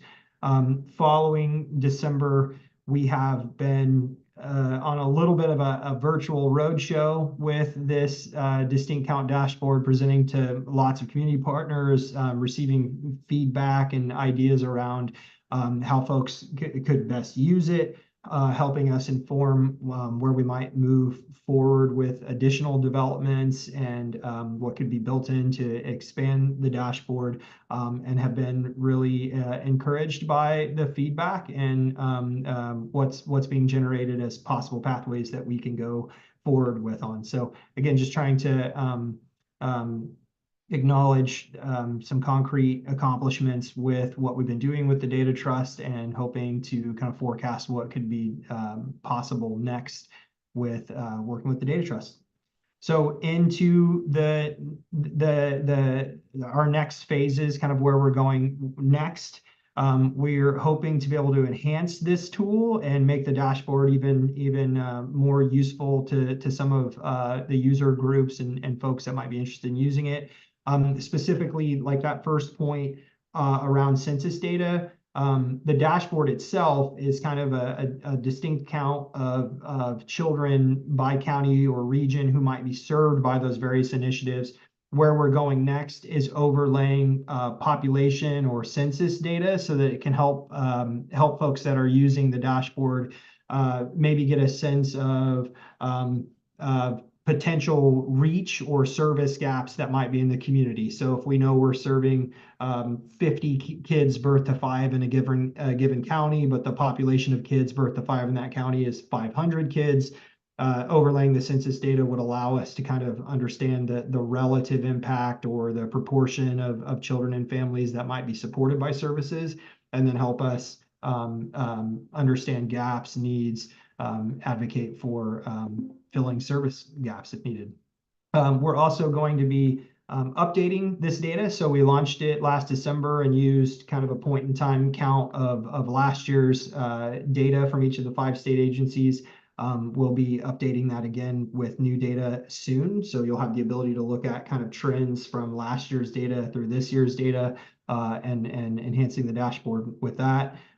As well as some additional things that we have, we're considering and working into our development phases moving forward based on some feedback that we have. So, if you're hovering over a county, you want a little bit more information about what that means, things that, hovers that maybe help explain what you're looking at a little bit better, understanding methodologies, underlying data sets, things like that. So looking for some, hopefully some advancements here relatively soon in 2024 that will continue to build upon the momentum of using the dashboard and this authorized project through the data trust. And then next month, we will be hosting additional webinars that are associated with this work as well. So coming up on that. I think that's all for this particular presentation. So if there's any additional questions or thoughts or folks interested in things, here's my contact information. You're welcome to email me, ask questions now if we have the time. Otherwise, just wanted to provide a brief update of the data trust, the accomplishments of this particular authorized project, and forecast some things that are to come. Very good. Any questions or comments from Jared? For Jared?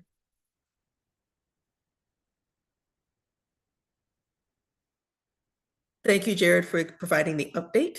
We will turn it over to our next presenter. Next, we will hear from Sarah Menschel, who will talk about the Quality Recognition and Improvement System Advisory Board. Yes, thanks, Cornelia. Hi, everyone. Good morning. It's good to see you. My name is Sarah Menschel, and I'm the Director of Innovation, Programs, and Strategy at Child Care Aware of Kansas. I'm really excited to discuss with you today the impactful collaboration within the Child Care Quality Improvement Support System Community Advisory Group.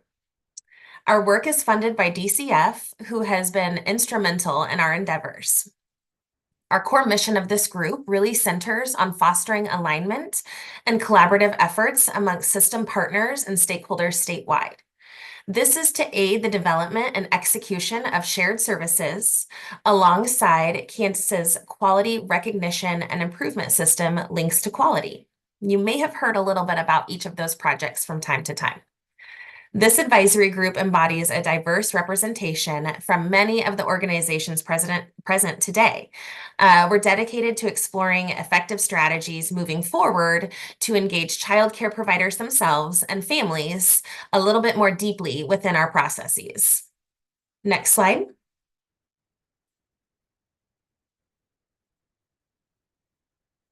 One of the standout achievements of our group has been the successful selection of 2 statewide child care management software platforms, Brightwheel and Playground. These platforms are now accessible free of charge to licensed child care providers in Kansas for 14 months. This opportunity runs through until April 30th. So if you do speak with child care providers and can share that message, please do. This is an excellent opportunity for them to utilize one of these software platforms to understand their business a little bit more deeply and really establish some of their processes and communications with families and their staff. The advisory group was intricately involved in this process. The advisory group participated in vendor presentations. They engaged in question and answer sessions back and forth.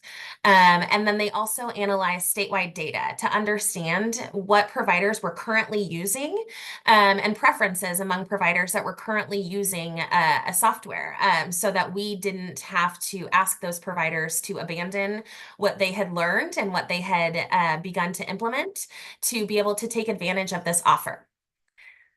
Next slide. The advisory group is beginning right now, actually, to embark on the development of the Learning and Development link. This involves subgroup formations, and the focus is specific topics and indicators within learning and development. Each subgroup meets and they are tasked with conducting detailed analyses and will report their findings to the larger advisory group for further discussion and feedback. The hope here is that we can bring in subject matter experts from various areas and amplify their voices to really ensure that the indicators and the evidence that we're asking providers as they engage in links to quality is appropriate and it's aligned with the work that we all heard here today. So our hope is that links to quality is something that providers can engage in and say, "Ooh, I understand this indicator and the evidence that is required here because I am actually informed on the Kansas Early Learning Standards, and this aligns with that." And that's just one example of our hopes in alignment. A key objective moving forward is really to broaden our scope of collaboration, reinforcing system-wide alignment, and making strides towards our overachieving goal of enhancing childcare quality across Kansas. We're hopeful that as we move through with this development of the Learning and Development link and the continued implementation of shared services statewide, that we can grow this group's role to play a pivotal part in that and again, amplify those provider and family voices. There is my contact information there. Please do not hesitate to reach out if you would like to be a part of the group, if you have any questions about the work of the group, or if you would just like a little more information. I would love to hear from you. Very good. Do we have any comments or questions for Sarah?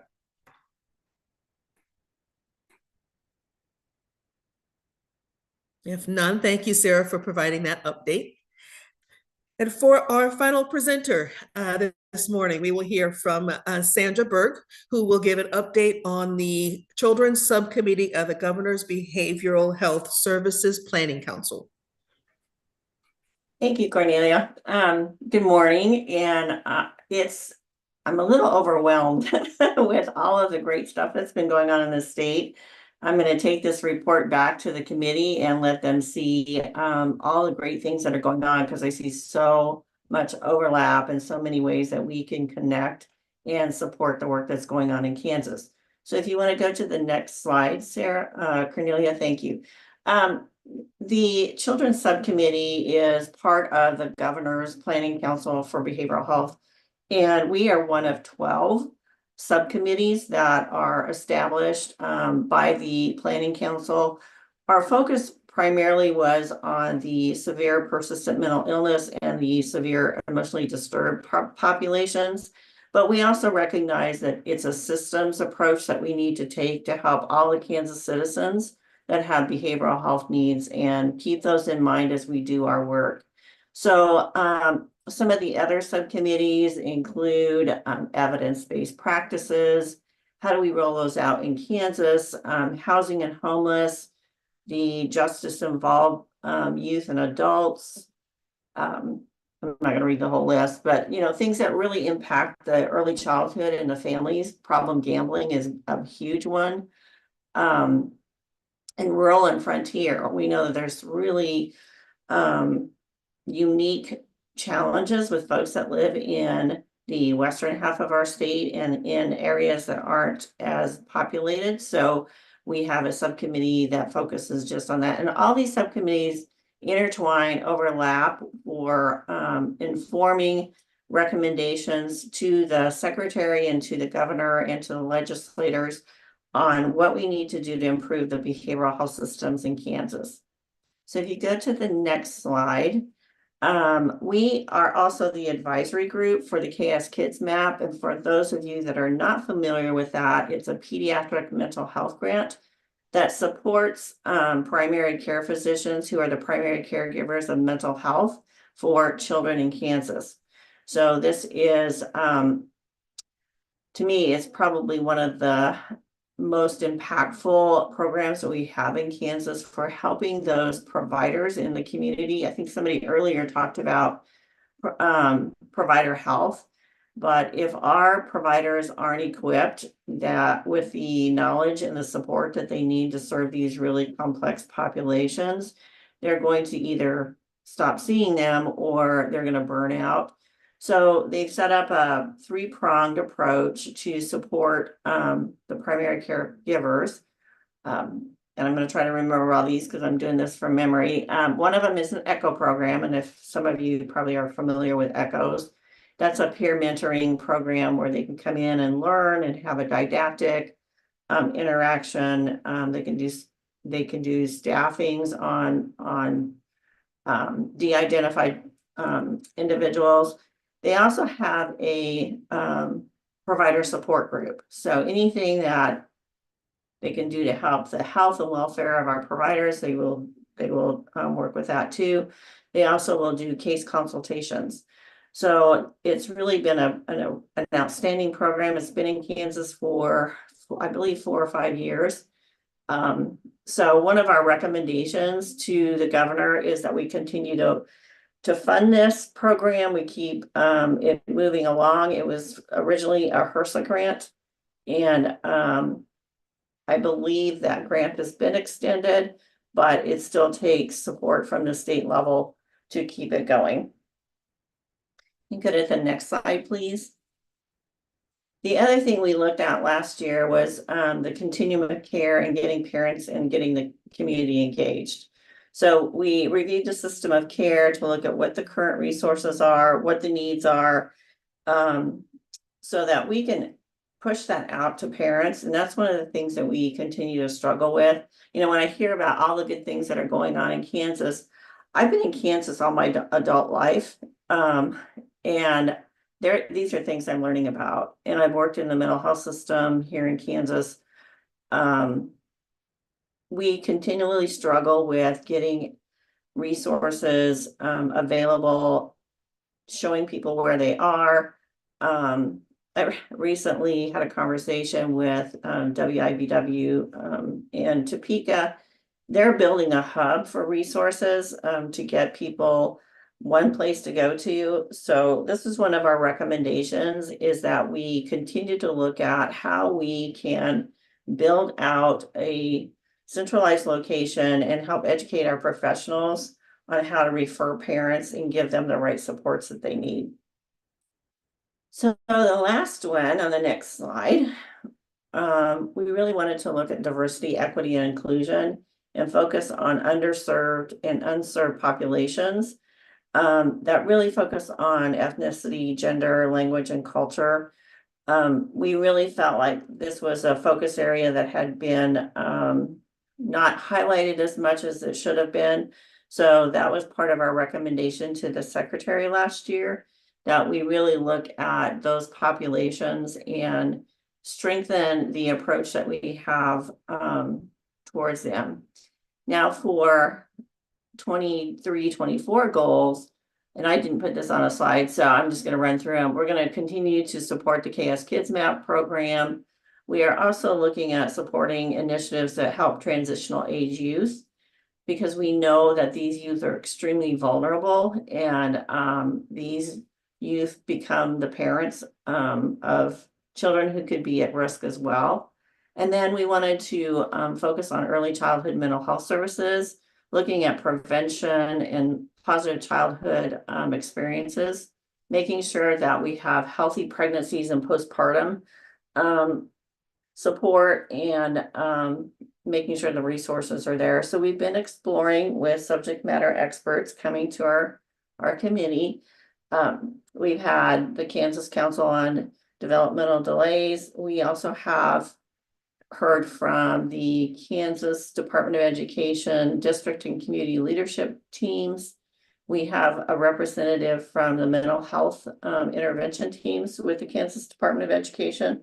So we've been bringing in different speakers to help the committee understand what the challenges are, where we need to make recommendations to the secretary, and then present those. We usually present those in the fall. Do I have another slide after this one, Cornelia? Yeah. So here's what I just talked through.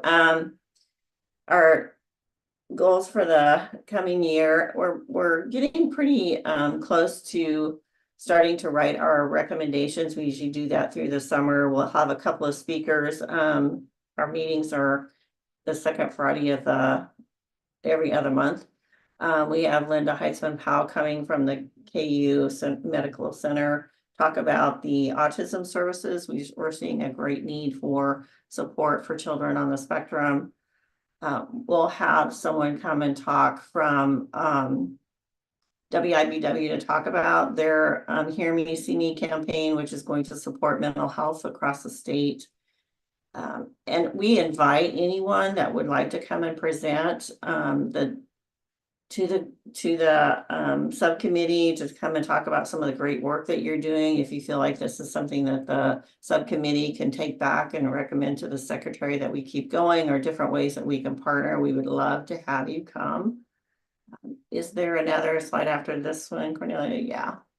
So some of the other things that we've looked at, that we've identified are problem areas, but we haven't really focused these as a goal, was really the lack of support for adoptive parents. And, hearing some of the prevention work that's going on, I think this is really an area that's being strengthened.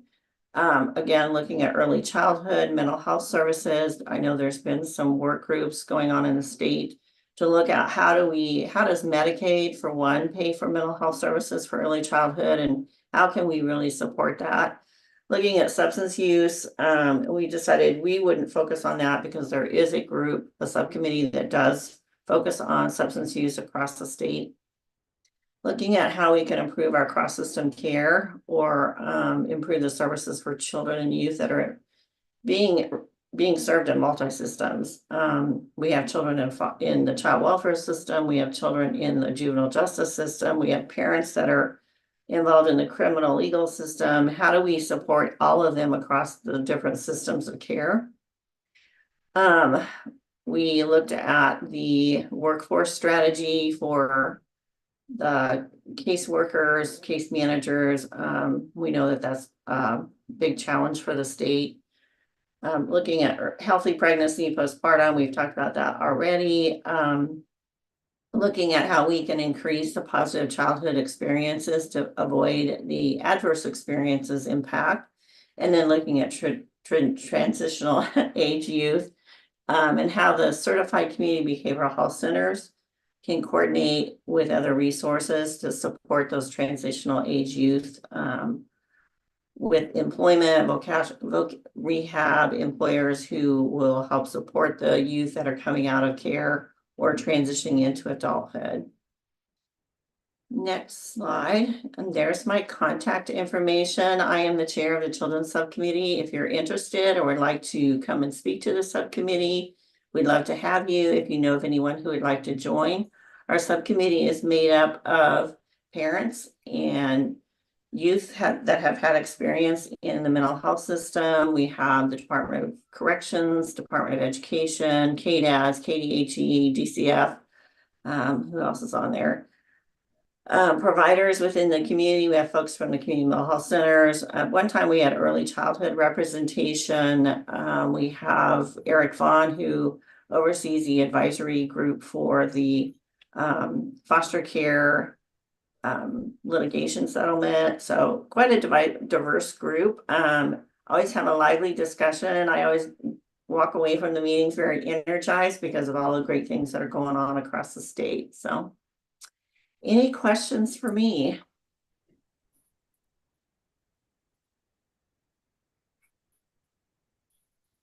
Okay, if none, Sandra, thank you so much for providing this presentation, giving us an update on the good work happening on your subcommittee. You know, I share your belief, your comment that it's kind of overwhelming when you think about all of the stuff that's happening across the state of Kansas. And so when you look at all of the updates from the organizations, you know, you can see that there is so much good work that's happening in Kansas. And so thank you everyone for all of the work that you're doing to build improve the quality of life for the people that live in our great state. So at the end of each panel meeting, we give our panel members an opportunity to share bright spots, to give us information about things that are happening within their organizations or communities. And so do we have anyone that has a bright spot to share?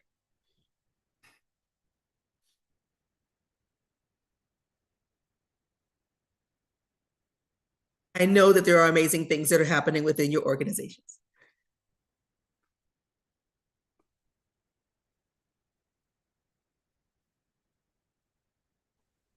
Actually, this is Emily Barnes from Kansas Action for Children, and just giving a shameless plug that on March 6th, we have Early Learning Advocacy Day ahead of us, where participants will have the ability to learn about advocacy and have a day in the Capitol with potential for lawmaker visits and everything. So we're looking forward to that coming up in the next couple of weeks. Very good. Thank you, Emily. Any other bright spots?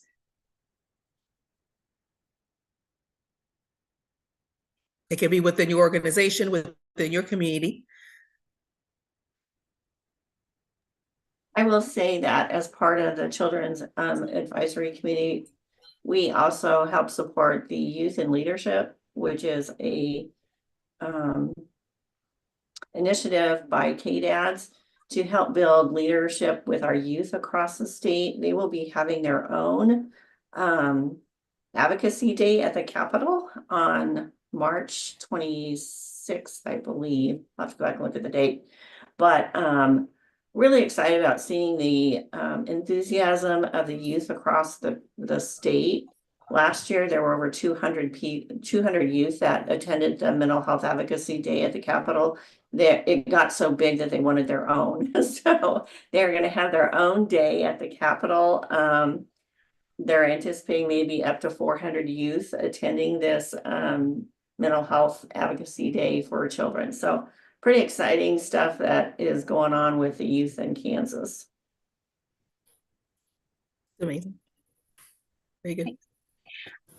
This is Brenda Bandy with the Kansas Breastfeeding Coalition, and I'm excited to share that last Tuesday, just 3 days ago, Dana Book and I presented together for the first time to the KCK Chamber of Commerce about family-friendly workplaces. And I think it went great. We had a great turnout, and we're going to do it again in Hayes. So I know there was someone earlier who spoke from Hayes. We're going to be headed your way on May 8th to talk to the to the Hayes chapter of the Society for Human Resource Management, or SHRM chapter in Hayes on May 8th. So if anyone else has opportunities for us to speak to employers, Dana and I are available.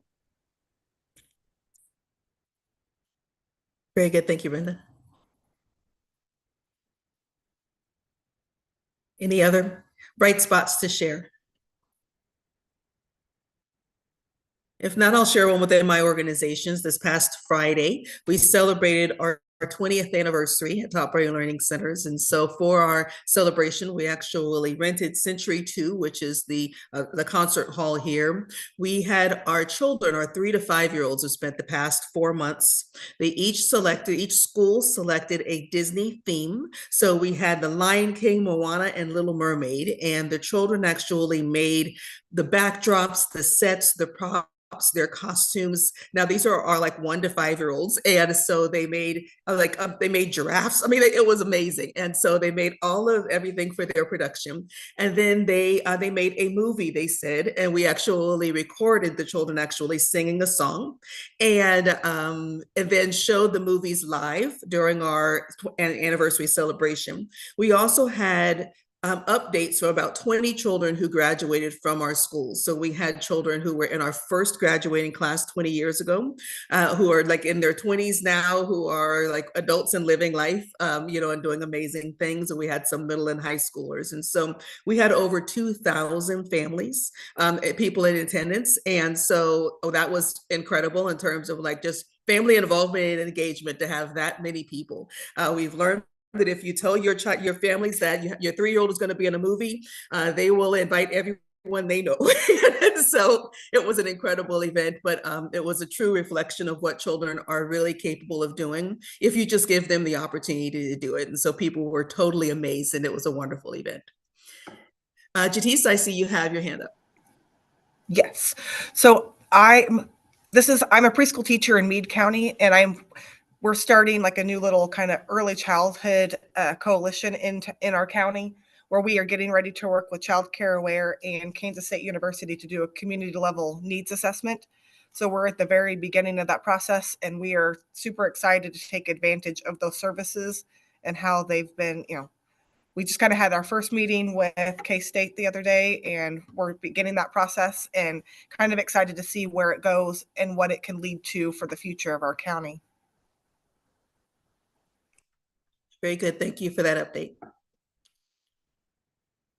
Any other bright spots?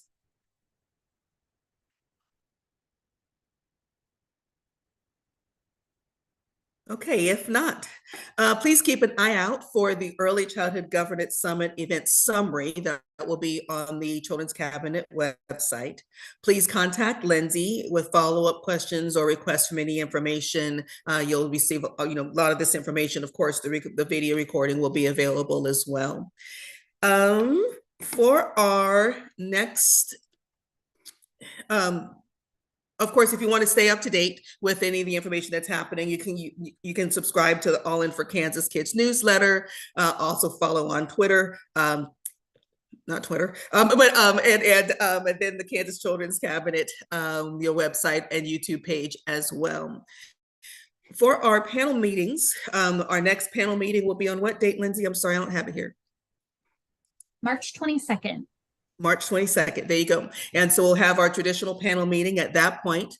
I want to thank you all for the people who have been doing all of the great work that we heard about today. Thank you for the amazing things that you're doing. Panel members, thank you always for your commitment and dedication to our Kansas children and families. This has been, a pretty amazing day, and just being able to hear the great things that's happening in Kansas. And so I think we should all give ourselves a round of applause, for great work. After this meeting ends, if your tactic work group would like to meet, once we actually turn off the recording and stop this, we can leave the Zoom links open if you want to meet with your work groups. I don't know that this was something people scheduled for today, since this isn't a typical panel meeting, but know that that is an option if that's something that you'd like to do. So thank you again for dedicating your time this morning to these presentations, for hearing all of the updates. I hope you all have a wonderful week, and I look forward to seeing you all in March. Take care.